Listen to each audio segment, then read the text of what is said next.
న్యాయాధిపతుల గ్రంథం 7వ అధ్యాయం వరకున్న విషయాలను మనము నేర్చుకుంటూ వచ్చాం. మిద్యానీయులతో యుద్ధం చేయడానికి వెళ్ళినప్పుడు దేవుడు వారికి ఇచ్చిన సింపుల్ పీపుల్ని, సింపుల్ ఇన్స్ట్రుమెంట్స్ని వాళ్ళు పొందుకున్న విజయాన్ని మనము చూసాం. ఓరేబు జయేబు అనే వారిని చంపిన తర్వాత మిద్యానీయులలో ఇంకా రాజులు ఉన్నారు. వారిని ఇప్పుడు 8వ అధ్యాయంలో వారిపైన విజయం ఎలాగూ పొందుకున్నారో అనేది 8వ అధ్యాయంలో రాయబడి ఉంది. వారి పేర్లు ఏమని రాసున్నాయంటే జబహు, సల్మున్నా అనే ఇద్దరి పైన వీరు విజయం సంపాదించారు. అయితే ఓరేబు జయేబును యోర్దాను నది వరకు తరిమిన తర్వాత ఈ 300 మంది యోధులు అలసిపోయారు. అప్పటి వరకు కత్తి చేత పట్టలేదు, కానీ వాళ్ళు పరిగెత్తారు. వారి వెనుక వారిని పట్టుకున్నారు, వారిని చంపేశారు. అప్పటి వరకు వారు అలసిపోయారు. అలసిపోయిన క్రమంలో రిటర్న్ వస్తుండగా ఎఫ్రాయిమీలు వాళ్ళని కలిసి, యుద్ధానికి మమ్మల్ని ఎందుకు పిలవలేదు? మీ దృష్టికి మేము అంత హీనమైన వారిగా మారామా? మీ దృష్టికి మేము అంత లెక్కలేని వారమా అని చెప్పి మాట్లాడితే గిద్యోను అంటాడు,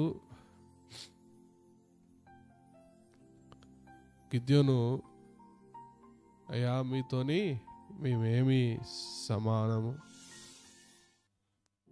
ఏజేరు ద్రాక్ష పండ్ల కోత కంటే ఎఫ్రాయిముల పరిగే మంచిది కాదా అంటాడు.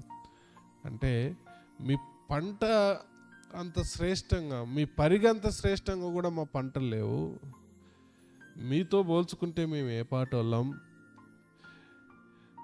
మిమ్మల్ని యుద్ధానికి పిలిచే అంత స్తోమత కానీ, మిమ్మల్ని యుద్ధానికి పిలిచే అంత ఉన్నతమైన స్థాయి కానీ మాకుందా అని చెప్పి ఆయన అడగడం మనం చూస్తాం.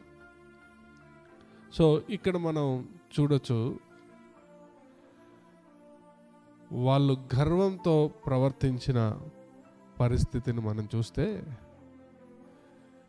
ఈయన ఎంత సింపుల్గా ఆన్సర్ ఇస్తున్నాడు చూడండి.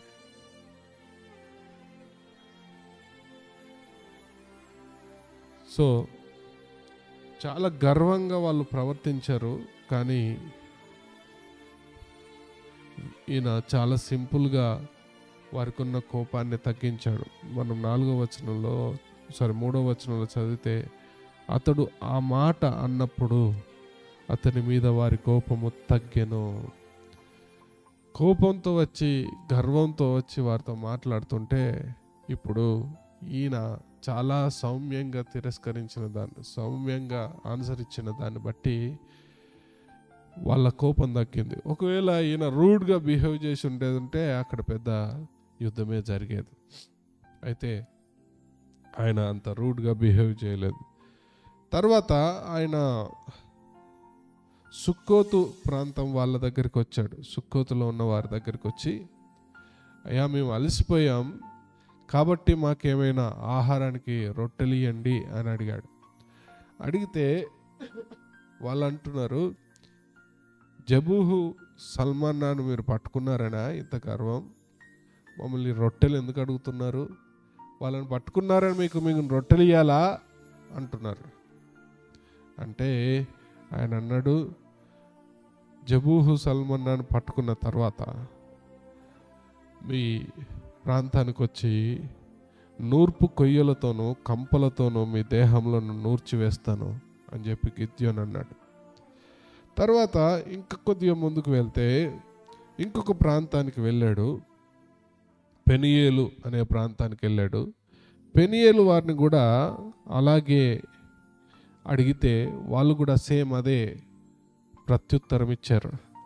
వాళ్ళని పట్టుకున్నారనా మీకు ఇవ్వాల్సింది అని చెప్పి అన్నారు. అంటే పెనీయేలు గోపురాన్ని నేను పడగొడతాను అని చెప్పి గిద్యోని చెప్పేసి వెళ్ళిపోయారు. అదే ఆకలితో యుద్ధం చేశారు.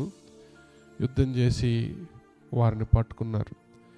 మనకు కనిపిస్తుంది వాళ్ళు అలసటగా ఉన్నను యుద్ధం చేశారని. 4వ వచనంలో చదివితే గిద్యోను అతనితో ఉన్న 300 మందియు అలసటగా నున్నను శత్రువులను తరుముచో యోర్దాను నద్దకు వచ్చి దాటిరి. శత్రువులను తరుముతూ వచ్చారు. అలసిపోయినా శరీరము సహకరించకపోయినా దేవుడు వారికి అప్పగించిన పనిలో నిలకడగా ఉన్నారు. చాలాసార్లు మన జీవితాల్లో గమనిస్తే నిలకడ లేని జీవితాలు మనవి.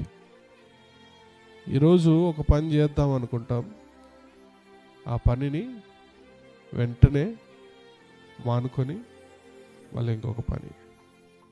ఒక మాట ఇస్తాం, ఇది చెయ్యము అని మళ్ళీ ఆ రోజే దాన్ని మానేసి మళ్ళీ అదే పని చేసి మళ్ళా రేపటికి మళ్ళీ అదే పాత జీవితం. నిలకడ కలిగిన జీవితం అనేది ఏంటంటారంటే, ఏదైనా ఒక మాట మాట్లాడినా, ఏదైనా ఒక పని చేసినా దాంట్లో స్థిరంగా ఉండగలగాల. వాక్యంలో రాసి ఉంటుంది, నీతిమంతుడట మాటిస్తే నష్టం కలిగిన మాట తప్పడట.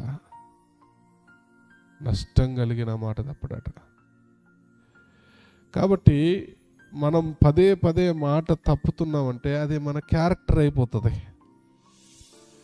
ఇక్కడ గిద్యోను అతని సైన్యము దేవునితో చేసుకున్న నిబంధన, దేవునితో చేసుకున్న ఒడంబడికను బట్టి వాళ్ళు ఏమాత్రమో మళ్ళీ వెనుకకు తిరిగి ఆలోచించే ప్రయత్నం చేయలేదు. ఆకలి అవుతుంది, ఎవరు ఆహారం పెట్టడానికి ఇష్టపడలేదు. సుక్కోతు వారు నిరాకరించారు. తర్వాత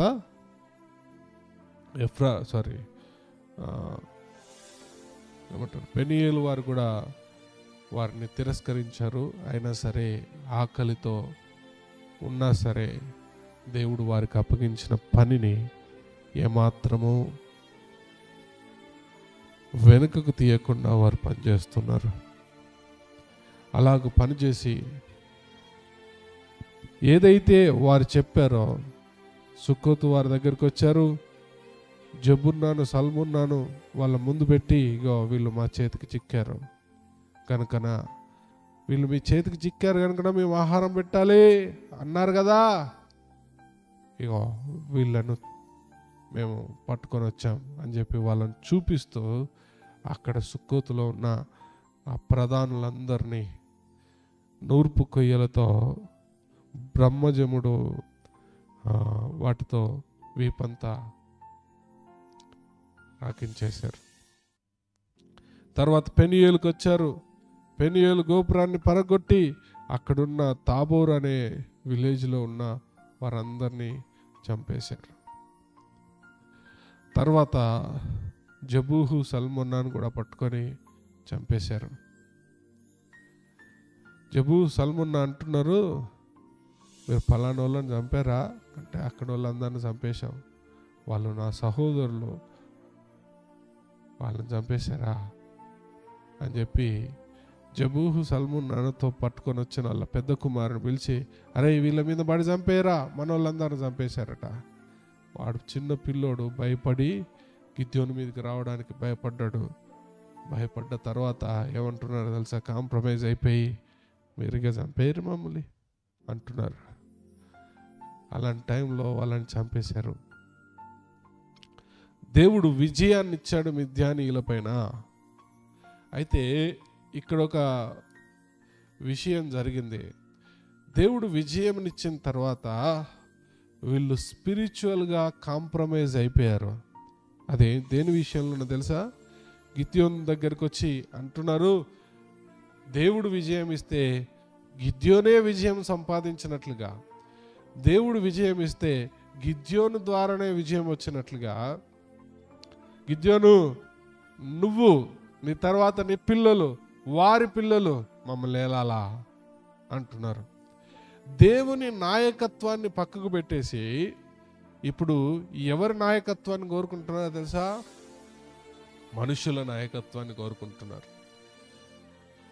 మనుషుల నాయకత్వాన్ని కోరుకున్నప్పుడు గిద్యోను అన్నాడు, నేనేలను, నా కుమారులు ఏలరు, వాళ్ళ పిల్లలు కూడా మిమ్మల్ని ఏలరు అని చెప్పాడు.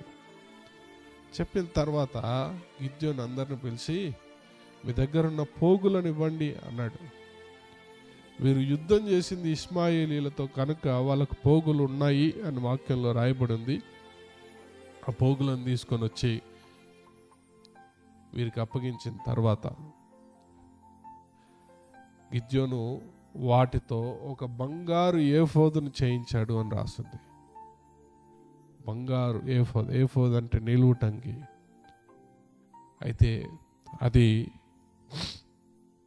ఇశ్రాయేలు ప్రజలకి తర్వాతి కాలంలో విగ్రహం అయిపోయింది. అక్కడ రాసింది చూడండి 27వ వచనంలో, కావున ఇశ్రాయేలీలందరూ అక్కడికి పోయి దానిని అనుసరించి వ్యభిచారులైరి. అది గిద్యోనుకును అతని ఇంటి వారికి ఊరిగా నుండెను.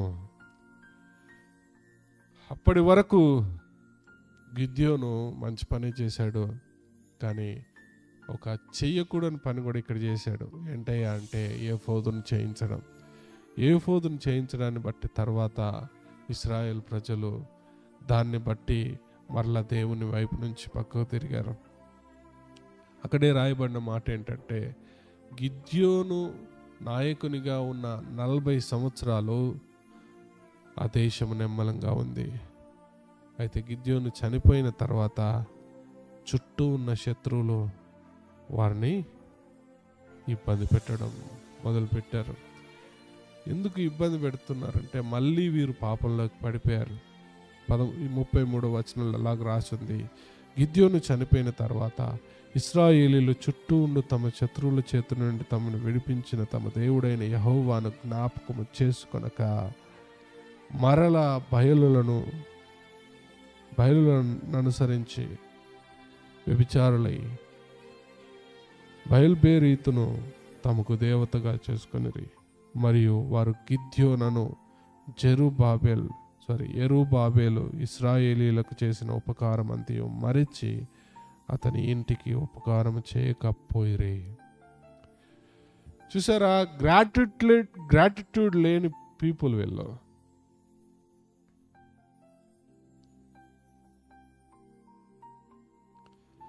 గ్రాటిట్యూడ్ అంటే కృతజ్ఞత లేని వాళ్ళు వీళ్ళు. దేవుడు వారికి విజయాన్ని అనుగ్రహిస్తే దేవుణ్ణి అనుసరించకుండా దేవుని పట్ల కృతజ్ఞత చూపించట్లేదు. వారి సైన్యానికి విజయాన్ని అనుగ్రహించిన గిద్యోనుకు కూడా వారు కృతజ్ఞత చూపించట్లేదు. కృతజ్ఞత పూర్వకంగా లేరు. ఆ కుటుంబానికి మేలు చేయలేదని వాక్యంలో రాయబడింది. స్థిరపడ్డ తర్వాత, విజయం పొందుకున్న తర్వాత, నెమ్మదిని పొందుకున్న తర్వాత పదే పదే తప్పిపోతున్నారు వీళ్ళు. అయితే దేవుడు శత్రువుల చేతికి వారిని అప్పగించడం మొదలుపెట్టాడు. చూడండి, మన జీవితంలో కూడా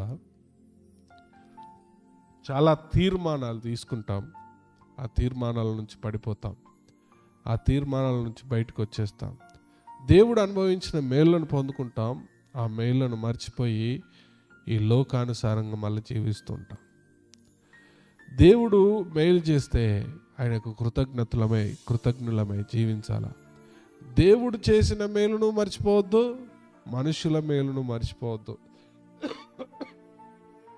దేవుని మేలును మర్చిన, మనుషుల మేలును మర్చిన మనంత కృతజ్ఞతాహీనులు ఎవరు ఉండరు. ఇశ్రాయేల్ ప్రజలు అలాంటి స్థితిలోనే ఉన్నారు. గిద్యోను ద్వారా దేవుడు వారికి విజయాన్ని అనుగ్రహిస్తే, విజయం అనుగ్రహించిన దేవుణ్ణి మర్చిపోయారు. వారి పక్షాన యుద్ధం చేసిన గిద్యోనును మర్చిపోయారు. మరలా లోకల్లో కలిసిపోయారు. అయితే గిద్యోనుకు చాలామంది భార్యలు ఉన్నారట. అయితే ఆయనకు 70 మంది కుమారులు ఉన్నారు, భార్యలు ఎక్కువ మంది ఉన్న కారణాన్ని బట్టి. అందులో ఆయనకు అబీమెలెకు అనే ఒక కుమారుడు ఉన్నాడు. మనం తర్వాత చూస్తే ఇశ్రాయేలీలకు తర్వాత న్యాయాధిపతిగా దేవుడు అబీమెలెకును ఎన్నుకున్నట్లుగా చూస్తాం. రేపటి దినం అబీమెలెకు గురించి మనం ఆలోచన చేద్దాం. చూడండి, ఈరోజు వినిన వాక్యంలో నుండి మనం ఆలోచన చేసే ప్రయత్నం. గర్వంతో ప్రవర్తించిన ఎదుటి వ్యక్తి గర్వంతో ప్రవర్తించినప్పుడు మనం సౌమ్యంగా ఉంటే వారి కోపమును చల్లార్చవచ్చు అని చెప్పి గిద్యోను నుంచి ఒక పాఠం నేర్చుకోవచ్చు. తర్వాత ఎవరైతే వారికి సహకరించలేదో వారికి దేవుడు ప్రతిగా ఏం చేశాడో చూడొచ్చు. తర్వాత స్థిరపడ్డ తర్వాత, దేవుడు విజయాన్ని ఇచ్చిన తర్వాత మరలా ఇశ్రాయేలు ప్రజలు ఎలాగూ తప్పిపోయి దేవుని నుండి వేరుపడ్డారో, కృతజ్ఞత లేని వారిగా ఎలాగో మారిపోయారో మనం చూసాం. ఒక మంచి మాదిరి గిద్యోను నుండి కనిపిస్తూ ఉంటే, ఒక చెడ్డ మాదిరి ఇశ్రాయేల్ ప్రజల్లో నుండి మనకు కనిపిస్తుంది ఈ అధ్యాయంలో. గిద్యోను నెమ్మదికి మనకు మాదిరిగా కనిపిస్తూ ఉంటే, ఇశ్రాయేలీలు తొందరపాటుకు, నమ్మకము లేని వారికి, కృతజ్ఞత లేని వారికి సాదృశ్యంగా మనకు కనబడుతున్నారు ఈ అధ్యాయంలో. సో మన జీవితంలో ఒకవేళ కృతజ్ఞత లేని వారంగా మనం జీవిస్తూ ఉంటే, కృతజ్ఞత లేని వారంగా మనం బ్రతుకుతూ ఉంటే, నిలకడత్వం లేని వారిగా మనం బ్రతుకుతూ ఉంటే, ఈరోజు దేవుడు మనతో మాట్లాడుతున్నాడు. నిలకడ కలిగి, దేవుడు చేసిన కార్యములకు కృతజ్ఞత కలిగి, వాటి నుండి తొలగిపోకుండా జీవించే ప్రయత్నం చేద్దాం. దేవుడి మాటలు మన వెనుకల్లో దీవించి ఆశీర్వదించునుగాక.